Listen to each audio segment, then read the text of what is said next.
Assalamualaikum warahmatullahi wabarakatuh. Perkenalkan, nama saya Riris Melinda. Di sini saya akan mempresentasikan tentang demam dengue.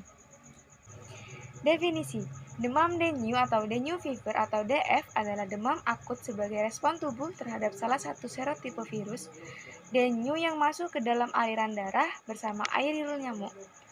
Dengue adalah infeksi virus yang ditularkan oleh nyamuk bergenus Aedes.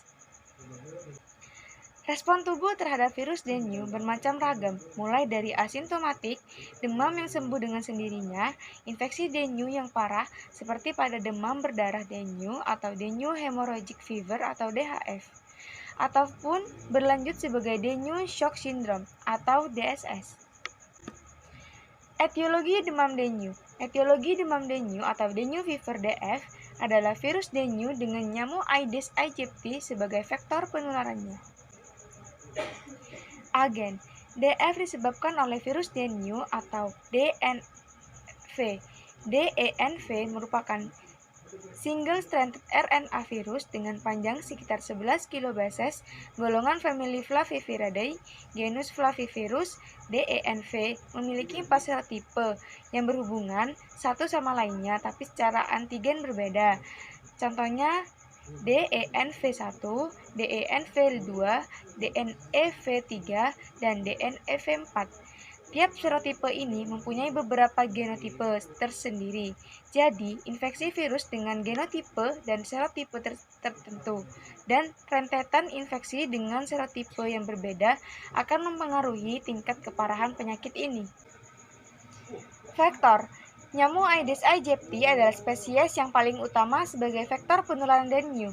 Spesies nyamuk lain yang dapat menularkan penyakit ini adalah Aedes albopictus, Aedes polynesinensis, dan Aedes coulterarius.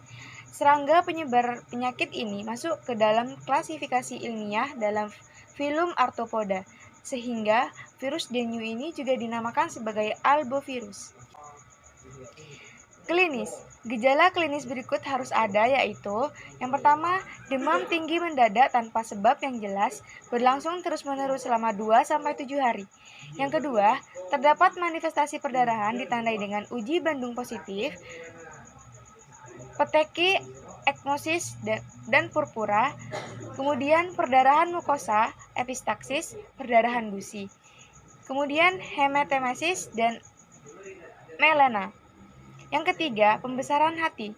Yang keempat, shock, ditandai nadi cepat dan lemah sampai tidak teraba, penyempitan tekanan nadi atau 20 mm raksa, hipotensi sampai tidak terukur, kaki dan tangan dingin, kulit lembab, capillary refill time memanjang, lebih dari 2 detik, dan pasien tanpa gelisah.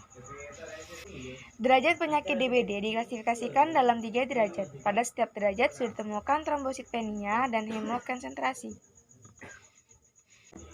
Derajat pertama, demam disertai gejala tidak khas dan satu-satunya manifestasi perdarahan ialah uji Bandung.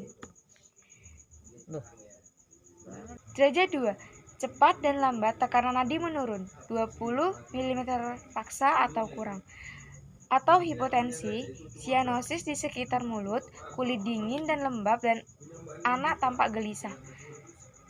Derajat selanjutnya yaitu shock berat, profound shock, nadi tidak dapat diraba dan tekanan darah tidak terukur. Pemeriksaan laboratorium. Yang pertama, trombositopenia 100.000 per UL atau kurang. Yang kedua, adanya kebocoran plasma karena peningkatan permeabilitas kapiler dengan manifestasi sebagai berikut. Peningkatan hemotrosit lebih dari atau sama dengan 20% dari nilai standar. Kemudian penurunan hemotrosit lebih dari atau sama dengan 20% setelah mendapatkan terapi cairan.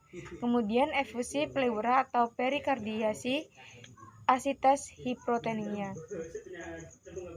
Yang ketiga, dual kriteria klinis pertama ditambah satu dari kriteria laboratorium atau hanya peningkatan hemotrosit cukup untuk menegakkan diagnosis kerja DBD.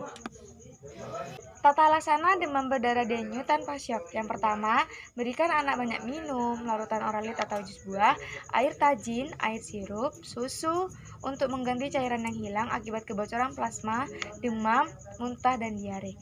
Yang kedua, berikan paracetamol bila demam. Jangan berikan asetosal atau ibuprofen karena obat-obatan ini dapat merangsang terjadinya perdarahan. Yang ketiga, berikan infus sesuai dengan dehidrasi sedang. Berikan hanya larutan isotonik seperti ringer, laktat, atau asetat. Yang keempat, kebutuhan cairan parental. Berat badan kurang dari 15 kg, yaitu 7 ml per kilogram BB per jam. Berat badan 15-40 kg, yaitu 5 ml kilogram per BB per jam. Kemudian berat badan lebih dari 40 kg, yaitu 3 ml kilogram BB per jam. Selanjutnya, pantau tanda vital dan dehidrasi setiap jam, serta periksa laboratorium, yaitu hematokrit, trombosit, leukosit, dan hemoglobin tiap 6 jam. Kemudian, apabila terjadi penurunan hematokrit dan klinis membaik, turunkan jumlah cairan secara bertahap sampai keadaan stabil. Cairan intravena biasanya hanya memerlukan waktu 24-48 jam sejak kebocoran pembuluh kapiler spontan setelah pemberian cairan. Selanjutnya, apabila terjadi perburukan klinis, berikan tata laksana sesuai dengan tata laksana shock terkompensasi. Tata laksana demam berdarah dengue dengan shock. Yang pertama, perlakukan hal ini sebagai gawat darurat. Berikan oksigen 2-4 liter per menit secara nasal. Yang kedua, berikan 20 ml per kilogram larutan kristaloid seperti ringer, laktat, atau asetat secepatnya. Yang ketiga, jika tidak menunjukkan perbaikan klinis, ulangi pemberian kristaloid 20 ml per kilogram BB secepatnya atau maksimal 30 menit. Atau pertimbangkan pemberian koloid 10-20 ml per kilogram BB per jam maksimal 30 ml per kilogram per 24 jam.